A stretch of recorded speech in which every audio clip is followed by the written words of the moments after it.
अस्सलाम वालेकुम, welcome to my channel pies over pie Aamna Shah. I hope कि आप खुश होंगे। कहानी शुरू करने से पहले आपसे रिक्वेस्ट है कि अगर आपको मेरा कंटेंट पसंद आता है तो प्लीज़ मेरे चैनल को सब्सक्राइब कीजिए। आइए कहानी का आगाज़ करते हैं।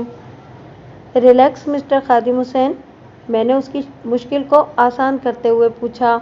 आप एक असला फरोश हैं। अपनी दुकान में बैठकर आप आतिशी हथियारों की खरीदो फरोख्त का काम करते हैं। इस कारोबार का बुनियादी उसूल ये है कि आप किसी भी शख्स को उस वक्त तक कोई हथियार फरोख्त न करें जब तक कि आप मज़कूरा शख्स के पास मुतालिका हथियार का लाइसेंस ना देख लें। क्या आपने मुलजिम को पिस्तौल देते वक्त इस अमर की तस्दीक की थी कि वो एक लाइसेंस होल्डर है और पिस्टल रखने का मजाज है? नहीं। उसने नफ़ी में गर्दन हिलाई।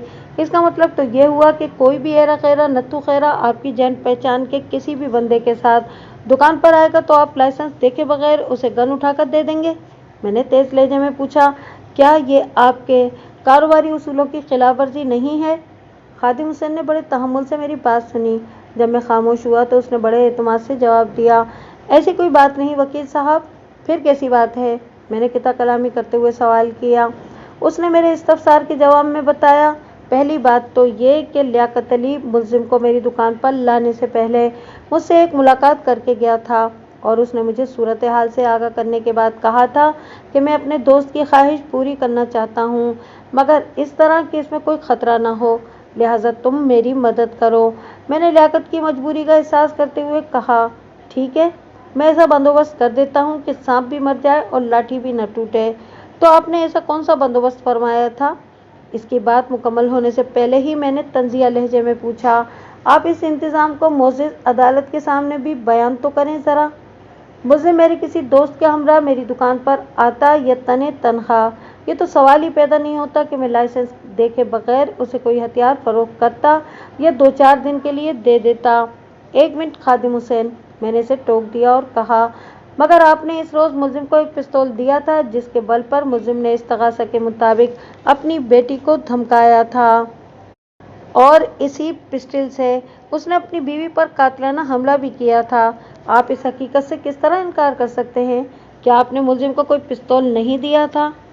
आप अगर मुझे बात पूरी करने दें तो आपको आपके हर सवाल का जवाब मिल जाएगा। वो खफगी आमेज लहजे में बोला, मैंने इस रोज़ मुलजिम को एक डमी पिस्टल दिया था और मज़कूरा पिस्टल के अंदर गोलियां भी डमी ही थीं, और इसकी सादगी देखें कि इसने अपना काम निकालने के बाद वो डमी पिस्टल मुझे वापस भी कर दिया था।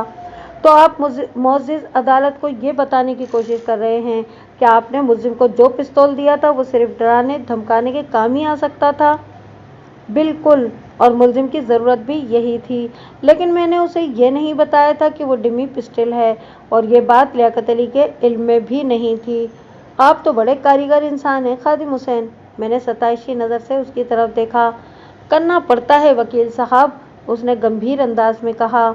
जिस तरह ज्वेलरी का कारोबार करने वाले डकैती के डर से अपने शोकेस में नकली व मुताबिक असल जेवरात के सेट सजा कर रखते हैं, बिल्कुल इसी तरह हम भी डमी असला अपने रैक्स में सजा कर रखते हैं और असली हथियारों को छुपाकर, ताकि डाकू गन दिखाकर गन्स न लूट ले जाएं। मैंने मजीद 1-2 सवालात के बाद इस्तगासा के गवाह पर अपनी जरा ख़त्म कर दी। खादिम हुसैन की वजाहत ने मेरे मौक़िल पर आयद करदा इल्ज़ामात में कदरे नरमी पैदा कर दी थी। इस रोज़ भी वो गंजा चश्मे वाला कमरा अदालत में मौजूद था। अब तो मुझे यकीन हो चला था कि यही उबैदुल्ला का ख़ास आदमी है जो उसे अदालती कार्रवाई की रिपोर्टिंग करता है। मैं मज़कूरा शख्स के बारे में सोच ही रहा था कि सहरिश अदालत पहुंच गई। वकील इस्तगासा ने फ़ौरन से पेशतर सहरिश को गवाही के लिए पेश कर दिया। सहरिश एक गोरी चिट्टी और दुबली पतली दराज कामत लड़की थी। उसकी उम्र 25 साल थी। वो फौजिया की बनिस्बत बिलाशुबा ज़्यादा हसीन और पुरकशिश थी। सहरिश ने हल्फ उठाने के बाद अपना बयान रिकॉर्ड करा दिया। फौजिया की तरह उसका बयान भी मुलजिम के खिलाफ जाता था। वकील इस्तगासा ने जिरा के दौरान में इस आतिशी बयान में कलियां फुंदने लगाकर इसे मजीद वाहियात बनाने की भरपूर कोशिश की थी। वकील इस्तगासा का पूरा जोर ये साबित करने पर था कि मुलजिम एक बदमिजाज, लड़ाका, शराबी, निकम्मा और शक्की मिजाज शख्स था। उसने अपने रवैयों से बीवी और दोनों बच्चियों की जिंदगी अजीलन कर रखी थी, हत्ता कि सबसे बड़ी बेटी शबाना भी मुलजिम की सख्तियों की वजह से घर से भागने पर मजबूर हुई थी, वगैरह वगैरह। अपनी बारी पर मैं विटनेस बॉक्स के नज़दीक चला गया और नहायत ही ठहरे हुए लहजे में जिरा शुरू की। मैं गैर महसूस अंदाज में उसे अपने सवालात में इस तरह से घेर रहा था कि वो हिल सके और ना ही इसकी वालदा मोहतरमा के हिलने की गुंजाइश बाकी रहे, क्योंकि इसके बाद मुलजिम की बीवी सईदा खातून को आइंदा पेशी पर गवाही के लिए अदालत में हाजिर होना था। मैं इसकी मरम्मत में इस्तेमाल होने वाले औजारों को धीरे धीरे अरेंज करता जा रहा था। सहरिश साहिबा, आपको मून इंटरप्राइजेज में काम करते हुए कितना अरसा हुआ है? मैंने पूछा। कमोबेश 4 साल, उसने बताया। आपकी छोटी बहन फौजिया भी इसी ऑफिस में काम करती है? जी, मैंने ही फौजिया को काम पर लगवाया था। मतलब आप जिस दलदल में खुद धंसी हुई थी वहीं पर लाकर अपनी छोटी बहन को भी फेंक दिया था? मैंने तीखे लहजे में पूछा। आप कहना क्या चाह रहे हैं? वो तड़क कर बोली। मून इंटरप्राइजेज एक सोशल सर्विसेज फराहम करने का इदारा है। वहाँ पर ऐसा कोई काम नहीं होता जिसके लिए दलदल का लफ्ज़ इस्तेमाल किया जाए। मैंने उसकी खफगी को अपनी जिरह के जूते की नोक पर मारते हुए सवालात के सिलसिले को आगे बढ़ा दिया। सहरी साहिबा, मैंने बड़ी रसानियत से उसे मुखातिब करते हुए पूछा, 16 मार्च की रात जब आपके वालिद को पुलिस ने गिरफ्तार किया उस वक्त आप कहाँ थीं? मम, मैं अपने ऑफिस में थी, उसने गड़बड़ाए हुए लहजे में जवाब दिया। मेरे मौक्किल की गिरफ्तारी पुलिस के रिकॉर्ड के मुताबिक 16 मार्च की रात 10 बजे अमल में आई थी। मैंने उसकी आंखों में देखते हुए सनसनाते हुए लहजे में पूछा, मून इंटरप्राइजेज में इस वक्त आप कौन सा काम कर रही थी? मून इंटरप्राइजेज में मुख्तलिफ किस्म के काम होते हैं और बाज़ औक़ात काम की ज़्यादती के बायस स्टाफ को देर तक ऑफिस में रुकना पड़ता है। वो उकताहट आमेज़ अंदाज में वज़ाहत करते हुए बोली। आपको मून इंटरप्राइजेज के औकात कार से क्या तकलीफ है? सहरिश ने आखिरी जुमला बड़े टेढ़े अंदाज में अदा किया था, मगर मैं इसके वार को बड़े ज़र्फ से सह गया और मोतदिल लहजे में कहा, मुझे तो कोई तकलीफ नहीं, लेकिन मेरा मुवक्किल इस पर कुड़ता रहता था। अब्बा को तो हमारी नौकरी से खुदा वास्ते का बैर था। वो नफरत आमेज अंदाज में अपने बाप को घूरते हुए बोली। यह हमारे किरदार पर शक करता था और हमारे साथ साथ अम्मी को भी सुनाता था। कोई ऐसा दिन नहीं था जब हमारे घर में दंगा फिसाद बर्पा ना हो। इस बेगैरत को इतनी भी शर्म नहीं कि अगर हम नौकरी के लिए घर से बाहर कदम ना निकालें तो फाकों की नौबत आ जाना थी। खुद तो कमाकर हमें खिलाने के काबिल था नहीं, हमें भी जॉब पर जाने नहीं देता था। आप दोनों बहनें और आपकी वालदा हक पर हैं या मेरा मुवक्किल दिलावर, इस बात का फैसला अदालत ने करना है। मैंने साफ गोई का मुजाहरा करते हुए कहा, आप मेरे छोटे छोटे चंद सवालात के जवाबात दे देंगी तो मैं आपको फारिग कर दूंगा। पूछें, आप क्या पूछना चाहते हैं? उसने सवालिया नज़र से मुझे देखा। मून इंटरप्राइजेज के प्रोपराइटर मिस्टर जुल्फ़िकार उर्फ जुल्फ़ी अंकल को आप कब से जानती हैं? मैंने ठोस लहजे में पूछा। काफ़ी अरसे से, उसने जवाब दिया। वो अम्मी के एक पुराने जानने वाले हैं। यूँ समझ लें कि अम्मी ने इन्हें मुंह बोला भाई बनाया हुआ है। मुंह बोले रिश्ते अक्सर खून के आंसू रुलाते हैं, मैंने खुद कलामी के अंदाज में कहा। फिर विटनेस बॉक्स में खड़ी सहरिश से दरियाफ्त किया, क्या मेरा मुवक्किल भी अंकल जुल्फ़ी को अपना भाई समझता था? मेरा ख्याल है कि इन दोनों में महज जान पहचान का रिश्ता है, उसने गोलमोल जवाब दिया। क्या ये सच है कि जब आप लोग हैदराबाद में थे तो इस वक्त भी जुल्फ़ी अंकल का आपके घर में आना जाना था? मैंने चुपते हुए लहजे में इस्तफसार किया। कराची में आकर आबाद होने का मशवरा भी जुल्फ़ी ही ने आपकी अम्मी को दिया था और इस सिलसिले में भरपूर ताउन भी किया था। हाँ, ये बात दुरुस्त है, वो इस बात में गर्दन हिलाते हुए बोली।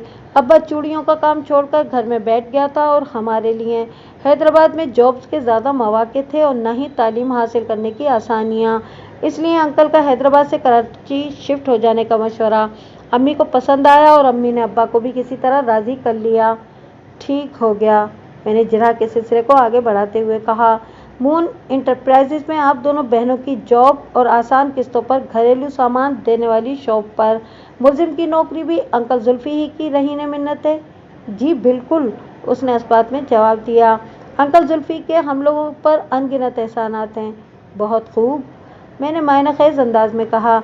अगर मैं कुछ गलत कहूँ तो आप फ़ौरन मुझे टोक दीजिएगा। क्या आपको मून इंटरप्राइजेज से 1000 रुपये और आपकी छोटी बहन फौजिया को 1500 रुपये तनख्वाह मिलती है? जी हाँ। मुलजिम की तनख्वाह कितनी थी? अब्बा की तनख्वाह तो 1200 रुपये थी, मगर उसने कभी 400-500 से ज़्यादा घर में नहीं दिए, उसने बताया। बाकी की रकम ये मैं नोशी में उड़ा दिया करता था। मतलब ये कि आप लोगों की कुल आमदनी 3000 रुपये थी? जी। कमोबेश 3000 रुपये। आप लोग कोरंगी वाले जिस मकान में इस वक्त रहते हैं वो मुलजिम के नाम पर है या आपकी अम्मी के नाम पर? वो अम्मी के नाम पर है, उसने जवाब दिया। अगर ये घर अब्बा के नाम पर होता तो ये बंदा इसे कब का शराब में बहा चुका होता। मैंने सहरिश के मुनाफिकाना तबसरे को एक कान से सुनकर दूसरे कान से निकालने के बाद बड़े मायना खेज अंदाज में कहा, अभी हम जिस मकान का तस्करा कर रहे हैं वो मेरी मालूमात के मुताबिक कमोबेश 180 गज के प्लाट पर तामीर शुदा है। मकानियत के लिहाज से इसमें 3 बेडरूम, ड्राइंग और डाइनिंग रूम है। आपके ख्याल में इस वक्त आपके मकान की मार्केट वैल्यू क्या होगी? बेसाख्ता उसके मुंह से निकला, कम से कम 8 लाख। सहरिश साहिबा, अपने खुदा को हाजिर और नाजिर जानकर बताएं कि सिर्फ 3000 रुपये माहाना आमदनी में से रकम बेचकर 8 लाख मालियत का घर किस तरह बनाया जा सकता है? मैंने सरसराती हुई आवाज़ में पूछा। 3000 रुपये तो 4 अफराद के माहाना अखराजात ही में गुम हो जाते होंगे, इसमें बचत का क्या सवाल? आपसे किसने कह दिया कि हमारी आमदनी सिर्फ 3000 रुपये माहाना है? उसने बिगड़े हुए लहजे में इस्तफसार किया। थोड़ी देर पहले आप ही ने तो इस हिसाब की तस्दीक की है। इस अमाउंट में अम्मी की आमदनी शामिल नहीं थी, वह इंकिशाफ अंगेज लहजे में बोली। ओह, मैंने एक गहरी सांस खारिज करते हुए सवालिया नज़र से इस्तगासा की गवाह सहरिश की तरफ देखा और कहा, तो आपकी अम्मी भी खैर से जॉब करती हैं? नहीं, वो घर में रहकर ही काम करती हैं। किस नौइयत का काम? मैंने टटोलने वाले अंदाज में पूछा। वो कपड़े सिलाई करती हैं, उसने बताया। ओह, मैंने तंजिया लहजे में कहा, तो 8 लाख मालियत का वो मकान सिलाई मशीन की कमाई से बनाया गया है? भाई, आपकी अम्मी की सिलाई मशीन तो बड़ी करामाती है। क्या किसी पहुंचे हुए बाबा ने इस मशीन पर कोई खास दम किया हुआ है? मेरे तल्ख सवाल का जवाब देने के बजाय वो नापसंदीदा नज़र से मुझे घूरने लगी। मैं इसे और इसको देखने को नज़रअंदाज करके जज की जानिब मुड़ा और बावाज़े बुलंद कहा, जनाब आली, मुझे गवाह से और कुछ नहीं पूछना। इसके साथ ही अदालत का वक्त ख़त्म हो गया। अगली पेशी 10 रोज़ बाद थी। 2 रोज़ बाद उबैदुल्ला मुझसे मिलने दफ्तर आया और मेरी ज़रूरत के मुताबिक उसने मुझे अदायगी भी की। उसके बाद हमारे बीच दिलावर के केस के हवाले से गुफ्तगू का सिलसिला शुरू हुआ। वो एक मरतबा फिर बड़े ज़ोर और शोर से मेरी कारकर्दगी को सराहने लगा तो मैं पूछे बिना न रह सका। उबैद साहब, आपका जो बंदा हर पेशी पर अदालत में मौजूद होता है और बाद अज़ां आपको अदालती कार्रवाई की रिपोर्टिंग करता है, क्या वो चश्मा लगाता है और उसकी चंदिया नुमाया नज़र आती है? नहीं तो? उसने नफ़ी में गर्दन हिलाई। आप किसकी बात कर रहे हैं? मैंने मज़कूरा शख्स का हुलिया और खालो खत की तफसील बयान करने के बाद इन अल्फाज में इजाफ़ा किया। वो भारी जुस्से का मालिक एक दराज कामत इंसान है, आंखों पर नज़र का चश्मा और सर फारिगुल बाल। सिर्फ इसकी खोपड़ी के गिरदा गिर्द बालों की एक झालर दिखाई देती है। उसने मेरी बात गहरी तवज्जो से सुनी और मेरे खामोश होने पर सरसराती आवाज़ में बोला, वकील साहब, आपने तो जुल्फ़िकार की शख्सियत का नक्शा खींच दिया है। क्या? उबैद की बात सुनकर मुझे हैरत का एक झटका लगा। बेसाख्ता मेरी ज़बान से निकला, आपका मतलब है कि जुल्फ़िकार अल मारूफ बे जुल्फ़ी अंकल? उसने इस बात में गर्दन हिलाने पर इक्तफा किया। मैंने इज़्तिरारी लहजे में दरियाफ्त किया, वो हर पेशी पर अदालत के कमरे में क्यों मौजूद होता है? आप पता लगाने की कोशिश करें। वो मायना खेज मुस्कुराहट अपने होठों पर सजाते हुए बोला, आप एक ज़हीन और जहां दीदा वकील हैं। मुझे यकीन है कि आपको जुल्फ़िकार की कमराए अदालत में बाकायदा आमद की वजूहात तक रसाई हासिल करने में कोई दुश्वारी पेश नहीं आएगी। मैं इस बात में सर हिलाते हुए एक गहरी सांस लेकर रह गया। मैं समझता हूँ ये केस अब 1-2 पेशियों की मार है। वो ठहरे हुए लहजे में बोला, आपको इस केस के ख़त्म होने से पहले मेरा एक काम करना है। मैंने सवालिया नज़र से उसकी तरफ देखा और पूछा, कौन सा काम? आपने दिलावर को इस बात के लिए राज़ी करना है कि बाइज़्ज़त रिहाई के बाद वो कराची को अपने जहन से निकाल दे और सीधा हैदराबाद आ जाए। मैं इसकी रिहाइश का बड़ा माकूल बंदोबस्त कर दूंगा। वो अपने मंसूबे की तफसीलात से मुझे आगाह करते हुए बोला, ये केस जिस सिमत को जा रहा है इसमें आपकी कामयाबी और सईदा खातून एंड कंपनी की जिल्लत के इम्कानात बड़े रोशन हैं। इस सूरत हाल में दिलावर का कराची में रहना किसी भी तौर मुनासिब नहीं होगा। मैं आपका काम करने की कोशिश करूँगा, मैंने कहा। सिर्फ कोशिश नहीं, वो एक एक लफ्ज़ पर दबाव डालते हुए बोला, आपने हर कीमत पर मेरा ये काम करना है। आप इसे मेरी ख्वाहिश समझ लें।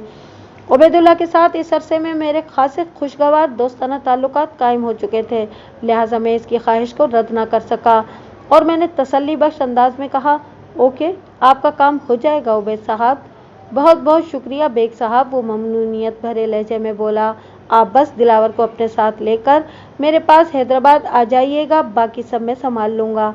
समझ गया, मैंने मुख्तसर जवाब दिया। वो मेरा शुक्रिया अदा करके रुखसत हो गया। उबैदुल्ला डे वन से दिलावर के केस में दामे दरमे सुखने हर नौयत की गहरी दिलचस्पी ले रहा था। वो अखलाकी और माली दोनों तरीकों से दिलावर की भरपूर मदद करता दिखाई देता था और इस ताउन के असबाब के झेल में उसने पहली मुलाकात में मुझे अपने वालिद अब्दुल्ला और दिलावर की देरीना रिफाकत और फिर दिलावर की पुरस्कार नाराज़गी की एक दिलचस्प कहानी भी सुनाई थी। मैं इस कहानी की तस्दीक के लिए दिलावर से कोई सवाल नहीं कर सकता था क्योंकि उबैदुल्ला ने मुझे इस सिलसिले में पाबंद कर रखा था। बहरहाल मेरे हिसाब से या तो उबैदुल्ला एक इंसान दोस्त और आला अखलाकी औसाफ का हामिल शख्स था और या फिर उसका दिलावर के साथ कोई करीबी रिश्ता था। लेकिन क्या रिश्ता, ये फ़िलहाल मैं नहीं जानता था, लेकिन मुझे उम्मीद थी कि मैं बहुत जल्द जान जाऊंगा। मंजर इसी अदालत का था और गवाहों वाले कटहरे में मुल्जिम की अहलिया सईदा खातून खड़ी थी। सईदा की उम्र 50 के करीब थी, लेकिन उसने खुद को खासा संभाल कर रखा हुआ था। वो दिखने में अपनी बेटियों की आपा नजर आती थी। वो एक पुरकशिश और जाज़िब निगाह औरत थी और मज़े की बात यह कि जुल्फी अंकल भी इस वक्त कमरा अदालत में मौजूद था, इस बात से बेखबर कि मैंने इसकी ख़ास खबर रखी हुई है। मेरे तई वो इस केस की हेडलाइंस में था। मैं धीरे धीरे इस केस को एक ऐसे मोड़ पर खींच लाया था कि आज की अदालती कार्रवाई नतीजा खेज साबित हो सकती थी। सईदा ने सच बोलने का हलफ उठाने के बाद अपना मबनी बर दरोग बयान रिकॉर्ड करा दिया तो वकील इस्तगासा जिरह के लिए विटनेस बॉक्स के करीब चला गया। कमोबेश 15 मिनट तक वकील सरकार और सईदा खातून बाहमी सवाल जवाब के जरिए मेरे मौक्किल दिलावर को इस दुनिया का कमीना और जलील तरीन इंसान साबित करने की कोशिशों में मसरूफ रहे। मैंने इनकी लग़वियात को एक कान से सुनकर दूसरे कान से आउट कर दिया क्योंकि आज मैं जिस मूड के साथ अदालत आया था वो इनके वहमो गुमान में भी नहीं आ सकता था। मुझे हर सूरत में आज इस केस के ताबूत में आखिरी कील ठोंक कर इसे ज़मीन के पेट में उतारना था। सईदा की हजामत बनाने के लिए मैंने सफाई के एक धांसू किस्म के मुस्तनिद गवाह को भी स्टैंड बाय अदालत के कमरे के बाहर हाजिर रखा हुआ था। वकील इस्तगासा ने सईदा को फारिग किया तो बकौले किसे मैं इसकी जान को लिपट गया और इसके चेहरे पर निगाह गाड़ गाड़ कर बड़ी जारहाना अंदाज में अपनी जिरह का आगाज़ किया। सईदा साहिबा, मैंने सुना है कि आपकी मशीन को किसी फ़कीर की दुआ है जो इसकी दिन दुगनी रात चौगनी कमाई से आपने 8 लाख की मालियत का मकान बना लिया है। ये क्या बेहूदगी है। वो एकदम हत्ते से उखड़ गई। पता नहीं किस किस तरह के लोग वकील बन गए हैं। आप वकला की इकसाम पर बाद में रिसर्च फरमा लीजिएगा, मैंने सख्त लहजे में कहा। फ़िलहाल ये बताइए कि सिलाई मशीन की कमाई की बदौलत आपने किस तरह 180 गज के प्लाट पर 8 लाख मालियत का घर तामीर कर लिया। वो बरहमी से बोली, आप कौन होते हैं मुझसे ये सवाल करने वाले। मैं एक ख़ास किस्म का वकील हूँ, मैंने तुर्की ब तुर्की कहा, जो इस केस पर उतारा गया हूँ। आप खुद को वकील कम और एक्साइज इंस्पेक्टर ज़्यादा साबित करने की कोशिश कर रहे हैं। वो मेरी आंखों में आंखें डालकर बड़ी दीदा दिलेरी से बोली। इस मौके पर जज ने मुदाखलत करते हुए कदरे सख्त लहजे में कहा, बीबी आप वकील सफाई के सवाल का सीधा जवाब दें। फजूल किस्म की जिराहो बहस से परहेज करें तो यह आपके हक़ में बेहतर होगा। वकील इस्तगासा ने इसकी अच्छी खासी तैयारी करवा रखी थी क्योंकि मजलूमा फौजिया के बाद सईदा इस्तगासा की सबसे अहम गवाह थी, फिर इसे औरत होने का एडवांटेज भी हासिल था। लिहाजा जज की डांट के जवाब में वो गुलूगीर आवाज़ में अपना दुखड़ा सुनाने खड़ी हो गई। इसका रूह सुखन जज ही की जानिब था और वो अपने जज्बाती डायलॉग से मसनद इंसाफ पर मुतमकिन इस शख्स को मुतासिर करने की भरपूर कोशिश करने लगी। सर, मैंने कई साल तक दिन रात अपनी आंखें फोड़कर सिलाई का काम किया है और मेरी 2 मासूम बच्चियों ने सुबह से शाम दफ्तरी काम किया है, तब कहीं जाकर ये मकान बना है। और इन वकील साहब की इतला के लिए ये भी बताती चलूँ कि इस घर की तामीर में जुल्फी भाई के भी 2 लाख लगे हुए हैं। इस भले बानस ने अभी तक अपनी रकम की वापसी का मुतालबा भी नहीं किया, लेकिन जाहिर है ये 2 लाख रुपए तो हमें हर सूरत लौटाना है। उसने लम्हाती तवक्कुफ किया, फिर मेरी जानिब देखते हुए इन अल्फाज में एक गहरी चोट की, वकील साहब, किसी पर उंगली उठाना बहुत आसान काम है, लेकिन किसी के दर्द को समझना बहुत मुश्किल। कौन किस हाल में जिंदा है इसके बारे में आप जैसे खर दिमाग वकील क्या जाने, कब्र का हाल मुर्दे को ही मालूम होता है। इन लम्हात में सईदा बहुत अच्छी अदाकारी कर रही थी। मैंने इसके लिए एक टाइटल भी सोच लिया, मलकाए जज्बात सईदा खातून।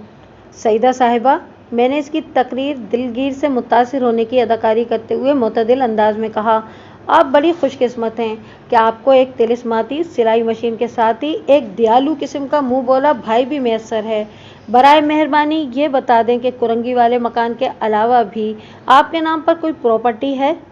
आप भी कमाल करते हैं वकील साहब, आखिर आपको हो क्या गया है? वो खुशीली नज़र से मुझे घूरते हुए बोली, मैंने अभी बताया है ना कि कितनी मुश्किल से एक मकान बनाने में कामयाब हुई हूँ, जिसके अंदर मैं 2 लाख की मकरूज भी हूँ। हाँ या नहीं में जवाब दें, मैंने किते कलामी करते हुए रूखे अंदाज में इस्तफसार किया। कुरंगी वाले 8 लाख मालियत के मकान के अलावा आपकी कोई प्रॉपर्टी है या नहीं? नहीं नहीं नहीं, वो हलक की पूरी कुव्वत से चिल्लाई। मैंने इसकी चिल्लाहट को नज़रअंदाज करते हुए अपनी फाइल में से चंद कागजात निकालकर जज को दिए, फिर ठहरे हुए लहजे में कहा, जनाबे आली, 2 साल पहले इस्तगासा की गवाह और मेरे मुवक्किल की बीवी सईदा खातून ने गुलशन इकबाल के एक रिहायशी प्रोजेक्ट में 2 लग्जरी अपार्टमेंट बुक कराए थे, जो अब तकमील के आखिरी मराहिल में हैं। मौसूफा ने मज़कूरा अपार्टमेंट्स की मुकम्मल अदायगी कर दी है। मैंने अपने ज़रा इस्तेमाल करके मुतालिका डॉक्यूमेंट्स की ये नकूल हासिल की हैं, जो सईदा खातून को इन 2 अपार्टमेंट्स की मालिक साबित करते हैं। इनमें से हर अपार्टमेंट्स की कीमत 5 लाख रुपए है, यानी 2 साल में बसूरत एक साथ इस्तगासा की गवाह सईदा खातून ने इस रिहायशी प्रोजेक्ट के बिल्डर को कुल मुबलग 10 लाख रुपए अदा किए हैं। अब अगर इस्तगासा की गवाह आप इसे बाहर आने की कोशिश ना करें तो मैंने ड्रामाई अंदाज में तवक्कुफ किया, फिर अपनी बात मुकम्मल करते हुए कहा, तो मैं इनसे ये पूछने की जिसारत करना चाहता हूँ कि जो औरत पहले से 2 लाख की मकरूज हो और उसका कोई मुस्तहकम जरिया आमदनी भी ना हो, वो 10 लाख मालियत के 2 लग्जरी अपार्टमेंट्स किस तरह खरीद सकती है? इस्तगासे की गवाह का जो भी जवाब हो, मैं उस पर मज़ीद कोई सवाल नहीं उठाऊंगा, क्योंकि मैं जानता हूँ कि ये सिलाई मशीन का नहीं बल्कि माल हराम का चमत्कार है, और इसी बेरारवी से मेरा मुवक्किल अपनी बीवी और दोनों बेटियों को रोकना चाहता था। चुनाचे इस गैरतमंद शख्स को अपने रास्ते का पत्थर समझकर इंतहाई घिनौने इल्ज़ामात के साथ इस खतरनाक मुकदमे में उलझा दिया गया है। आप झूठ बोलते हैं, बकवास करते हैं आप। सईदा एकदम फट पड़ी, आपको हमारी किरदार कुशी करने का हक किसने दिया है? मैं आप पर ऐसा खौफनाक मुकदमा करूंगी कि जेल की सलाखों के पीछे आपको छठी का दूध याद आ जाएगा। आप मुझे बहुत हल्का ले रहे हैं। आपको अंदाज़ा नहीं कि मेरी पहुंच कहाँ तक है। अंदाज़ा है, इसीलिए तो मैंने आपकी दुम पर पाँव रखा है, मैंने अटल लहजे में कहा। थोड़ी देर पहले आप किसी मिस्कीन बिल्ली के मानिंद म्याऊं म्याऊं करके मजलूमियत साबित करने की कोशिश कर रही थी। मैंने जैसे ही आपकी दुखती हुई रग पर उंगली रखी तो आप फौरन किसी शेरनी की तरह गुर्राने लगी हैं। अब मैं भी किसी रियायत से काम नहीं लूँगा। शराफत की ज़बान आप जैसी बाजारी औरतों की समझ में नहीं आती। आप क्या बिगाड़ लेंगे मेरा? वो तिनतिनाई। मैं भरी अदालत में ये साबित कर दूंगा कि आप एक आबरू बाख्ता औरत हो और आप अपनी दोनों बेटियों को भी बदकारी के इसी धंधे में डाल रखा है। मैं शराफत की ज़बान को किसी हद तक बालाताक रखते हुए बोला, और इस मज़मूम काम में आपका मुंह बोला भाई जुल्फी एक दलाल का किरदार अदा कर रहा है। इसके ऑफिस में निस्फ दर्जन से ज़्यादा लड़कियां काम करती हैं। वो एक सप्लायर है।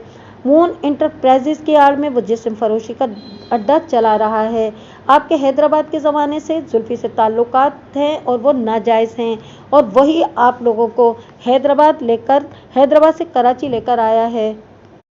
मेरा मुवक्किल तुम लोगों के गंदे खेल को समझ गया था और तुम्हें समझाने की कोशिश करता था कि बदकारी और बेहयाई की राह तर्क करके सीधे रास्ते पर आ जाओ, मगर तुमको तो गुनाह का चस्का लग गया था। इस बदकारी के बदले में तुम्हें बहुत ज़्यादा पैसा मिल रहा था। तुम ऐशो आराम को छोड़ना नहीं चाहती थी, इसीलिए तुम माँ बेटियों ने एक गहरी साजिश के तहत इस बेचारे को एक ऐसे मुकदमे में उलझा दिया कि इसकी सारी ज़िंदगी जेल की सलाखों के पीछे गुजरे। मेरी एक बात का जवाब दो सईदा खातून। तुम जवाब की बात करते हो? वो इंतहाई बदतमीजी से बोली। मैं तुम्हारा मुंह नोच लूँगी। ऑर्डर प्लीज़, जज ने रौबदार आवाज़ में कहा। कमरा अदालत में लम्हाती भिनभिनाहट के बाद सन्नाटा छा गया। 2 लग्जरी अपार्टमेंट की मिल्कियत के कागजात को देखकर जज बहुत कुछ समझ चुका था और अब तो मामला प्रॉपर्टी से कहीं आगे इज्जत और आबरू के मराहिल में दाखिल हो चुका था। लिहाजा जज ने करंट अफेयर्स को अहमियत देते हुए मुझसे पूछा, बेग साहब, अभी आपने इस तगासा की गवाह और इसकी बेटियों के किरदार के हवाले से जो कुछ कहा है, इस सिलसिले में आप कोई ठोस सबूत अदालत में पेश कर सकते हैं? एक सबूत तो लीगल डॉक्यूमेंट्स की सूरत में इस वक्त आपके हाथ में है सर, मैंने निहायत ही मोतबाना अंदाज में कहा। इन खातून की ना तो कोई लॉटरी लगी और ना ही कोई प्राइस बॉन्ड निकला, फिर इतना ज़्यादा पैसा इनके पास कहाँ से आ गया? ऐसा सिर्फ इसी सूरत मुमकिन है जब कोई मंशियात के धंधे में मुलविस हो और या फिर बदकारी को अपना पेशा बना ले। अगर इस तगासा की गवाह मेरे एक सवाल का जवाब दे दे तो इस तगासा की इमारत धड़ाम से ज़मीन बोस हो जाएगी। आप सवाल पूछें, जज ने मुझसे कहा।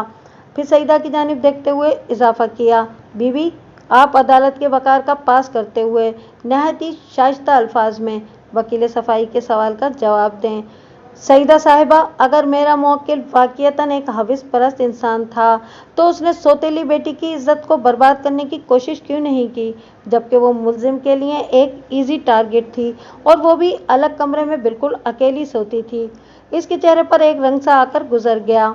लुकनतज़दा लहजे में मुझसे पूछने लगी, कौन सी सौतेली बेटी? मैं सहरिश की बात कर रहा हूँ, मैंने सख्त लहजे में कहा। सहरिश मेरी सौतेली बेटी नहीं है, वो खुद को संभालने की कोशिश करते हुए बोली। सहरिश और फौजिया को मैंने ही जन्म दिया है। बेशक आपने इन दोनों लड़कियों को जन्म दिया है और आप इनकी सगी माँ हैं, लेकिन ये दोनों 2 अलग अलग मर्दों से हैं, मैंने उसकी तबीयत साफ करते हुए कहा। मैंने आपकी नहीं, मुल्जिम की सौतेली बेटी सहरिश की बात की है, जिसके बाप का नाम तुफैल है। सईदा के चेहरे पर ज़लज़ले के आसार पैदा हुए। वो बिखरी हुई आवाज़ में बोली, इस बेबुनियाद दावे का कोई सबूत है आपके पास? मैं सबूतों का माउंट एवरेस्ट आपके सामने लेकर खड़ा कर दूंगा सईदा खातून, मैंने उसके कानों के कीड़े झाड़ते हुए कहा। आपका साबिक शौहर और सहरिश का बाप तुफैल इस वक्त अदालत के कमरे के बाहर मौजूद है, जिसे मैंने गवाही के लिए हैदराबाद से यहाँ बुलाया है। आपने तुफैल के जेल चले जाने के बाद मेरे मौके से शादी कर ली थी और वो भी तुफैल से तलाक लिए बगैर। अब आप खुद अंदाज़ा लगा लें कि इस वक्त आप बेहयाई और बेगैरती के किस मकाम पर फाइज हैं। ये इस तगासा की गवाह के पहले शौहर का क्या मामला है बेग साहब? जज ने मुझसे पूछा। जनाबे आली, मेरे मुवक्किल से निकाह करने से पहले सईदा तुफैल नामी एक शख्स की बीवी हुआ करती थी, जो इस मुँह कालक सहरिश का सगा बाप है। वो बदनसीब एक नाकर्दा जुर्म के इल्ज़ाम में लंबे अरसे के लिए जेल चला गया था। सईदा ने मुल्जिम से झूठ बोला कि उसने तुफैल से तलाक ले ली थी। सादल और दिलावर ने सईदा की बात का यकीन कर लिया और इसे सहरिश के साथ अपनाने को तैयार हो गया। दिलावर की बीवी आलिया का कुछ अरसे पहले इंतकाल हो गया था, जिससे उसकी 7 साल की एक बच्ची शबाना थी। दिलावर ने दोनों बच्चियों को एक जैसा प्यार दिया और इस दौरान में सईदा के बतन से दिलावर की बेटी फौजिया ने जन्म लिया। फिर जब ये लोग हैदराबाद से कराची शिफ्ट हुए तो शबाना 20 साल की, सहरिश 18 साल की और फौजिया 16 साल की थी। सईदा ने सबसे पहले शबाना को बदकारी की तरगीब देना शुरू की। वो इस लाइन पर ना आ सकी और 6 साल पहले वो घर से फरार हो गई, क्योंकि उसने भाप लिया था कि दिलावर की अपनी बीवी के सामने बिल्कुल नहीं चलती। लिहाजा उसने फरार ही में अपने लिए निजात महसूस की थी। और अब मैंने सांस संवार करने के लिए लम्हाती तवक्कुफ किया, फिर बावाज़े बुलंद कहा, मोअज़्ज़िज़, अदालत की इजाज़त से अपने गवाह तुफैल को कटहरे में लाने की इजाज़त चाहूँगा, जिसके बारे में सईदा ने सोच लिया था कि वो तमाम उम्र जेल में सड़ता रहेगा। तुफैल की खुशकिस्मती और सईदा की बदबख्ती कि वो 2 माह पहले ही रिहा हुआ है। वो अपनी बीवी सईदा और बेटी सहरिश को तलाश कर रहा था कि इत्तेफाक से मेरे हत्थे लग गया और मैं इस शख्स को हैदराबाद से कराची ले आया हूँ। That's all your honour. गवाह को पेश करने की इजाज़त है, जज ने अपने मखसूस अंदाज में कहा। आइंदा 15 मिनट में दूध का दूध और पानी का पानी अलग हो गया। तुफैल की गवाही ने सईदा को त्योरा कर कटहरे के फर्श पर गिरने पर मजबूर कर दिया। जज ने सईदा की इब्तिदाई तिब्बी इमदाद के लिए मुतल्लिका अदालती अमले को अहकामात सादिर किए और इसके साथ ही इंक्वायरी ऑफिसर फरीद खान को इस बात का पाबंद किया कि वो फितने की जड़ जुल्फ़िकार और जुल्फ़ी को अगली पेशी पर हाजिर करे। मैं इस मौके पर चुप न रह सका। जनाबे आली, मैंने करारी आवाज में कहा, बेहया आंटी सईदा का मुंह बोला भाई। और इसकी जाई हुई दो मुंह कालक बच्चियों का अंकल जुल्फ़िकार उर्फ जुल्फी इस वक्त कमरा अदालत में मौजूद है। इधर मेरी बात खत्म हुई, उधर जुल्फी ने अपनी जगह से उठकर अदालत के दरवाजे की तरफ दौड़ लगा दी। लेकिन मजे की बात यह है कि मुतालिका अदालती अमले ने इस शैतान सिफ्त इंसान नुमा दरिंदे को दरवाजे तक पहुंचने से पहले ही काबू कर लिया। इसके बाद अदालत के कमरे में जो कुछ हुआ होगा उसका आप बखूबी अंदाज़ा लगा सकते हैं। मैं सिर्फ आपको इतना बता सकता हूं कि अगली पेशी पर अदालत ने मेरे मुवक्किल दिलावर को बाइज्जत बरी कर दिया था। हैदराबाद ले जाने के लिए मुझे दिलावर पर ज़्यादा मेहनत नहीं करना पड़ी। इस केस के हवाले से वो मेरा इस कदर ममनून एहसान हो चुका था कि मेरे एक एक लफ्ज़ के सामने वो किसी बेदाम गुलाम के मानिंद बिछा जा रहा था। जब हम हैदराबाद में उबैदुल्ला के घर पहुंचे तो हम दोनों को एक झटका लगा। इस झटके में हैरत, इस्तेजाब और उलझन सब कुछ शामिल था। उबैदुल्ला और उसकी बीवी नाजिश ने हमारा पुरतबाक इस्तकबाल किया तो दिलावर नाजिश को देखते ही पत्थर का बुत बन गया। यूँ महसूस होता था जैसे किसी जादूगर ने उस पर सहर फूंक दिया हो। मैं खुद भी परेशान था कि आखिर इसे हुआ क्या है। इस पर मुस्तज़ाद ये कि उबैदुल्ला और नाजिश के होंठों पर बड़ी मायनाखेज मुस्कुराहट खेल रही थी। मैं एक मुअम्मा तोहमत को निपटा कर आया था और यहाँ पर एक मुअम्मा सिचुएशन मेरी मुंतज़िर थी। कुफ्र टूटा खुदा खुदा करके और दिलावर के लबों से लर्जीदा सदा जुदा हुई, शबाना शबाना बेटी तुम यहाँ। इसके बाद वो दोनों कमान से निकले हुए तीरों की मानिंद एक दूसरे के सीने में पेवस्त हो गए। बाप और बेटी के संगम का ये मंजर बैक वक्त बड़ा रिकत आमेज, दिलफरेब और मसूर कुन था। 6 साल से बिछड़े हुए बाप बेटी का मिलाप अचानक और गैर मुतवक्के तौर पर हो गया था और इस तमाम तर बखेड़े के पीछे उबैदुल्ला की जिद्दोजहद को अव्वलियत हासिल थी। उबैदुल्ला ने दानिस्ता मुझे अपनी बीवी का नाम गलत बताया था ताकि मैं एक ख़ास वक्त से पहले इसकी हकीकत से वाकिफ़ न हो सकूं। वो नाजिश नहीं, शबाना थी, जो 6 साल कबल अपनी इज्जत बचाकर कराची से हैदराबाद अपने मामू रियासत अली के पास आ गई थी। रियासत अली जवानी में हैदराबाद का नामी गिरामी पहलवान रह चुका था। अब वो रिटायर्ड लाइफ गुजार रहा था और मुआशरे में उसकी बड़ी इज्जत थी। 5 साल पहले रियासत अली ने अपनी भांजी शबाना की शादी उबैदुल्ला से कर दी थी। आधे घंटे के बाद शबाना और दिलावर नॉर्मल हो गए। बेग साहब, उबैदुल्ला ने मुझसे कहा, मैं वालिद के साए से महरूम हो गया था। अंकल दिलावर की शक्ल में मेरी महरूमी का इजाला हो गया है। अब ये ताहयात इसी घर में हमारे साथ रहेंगे। इस फैसले से आपके मगफूर बाप की रूह को बहुत सुकून मिलेगा उबैद साहब, मैंने साफ़गोई का मुजाहरा करते हुए कहा। इनकी ज़िंदगी में ना सही चलें। इनकी वफ़ात के बाद ही दिलावर ने इस घर के दरो दीवार और इन दरो दीवार के अंदर बसने वाले मक्किनों से अपनी नाराज़गी ख़त्म कर दी है और इस नेक काम का सेहरा आपके सर पर सजता है बेग साहब। उबैदुल्ला तशक्कुराना नज़र से मुझे तकते हुए बोला। मैंने कहा, यही बात मैं आपके लिए भी कह सकता हूँ। तुम दोनों ने अपना अपना काम किया है। दिलावर ने भराई हुई आवाज़ में कहा। मैंने अपना मामला सुपुर्द खुदा कर दिया था। इसी मालिक ने 2 फरिश्तों को इंसानी शक्ल में मेरी मदद के लिए ज़मीन पर उतार दिया था। मैं दिलावर की फ़िलॉसफ़ी से 100% मुत्तफ़िक हूँ। अगर इंसान खुलूस नीयत के साथ सिर्फ अपने काम पर तवज्जो दे तो मुश्किल मराहिल में इमदाद ग़ैबी उसका मुक़द्दर ठहरती है।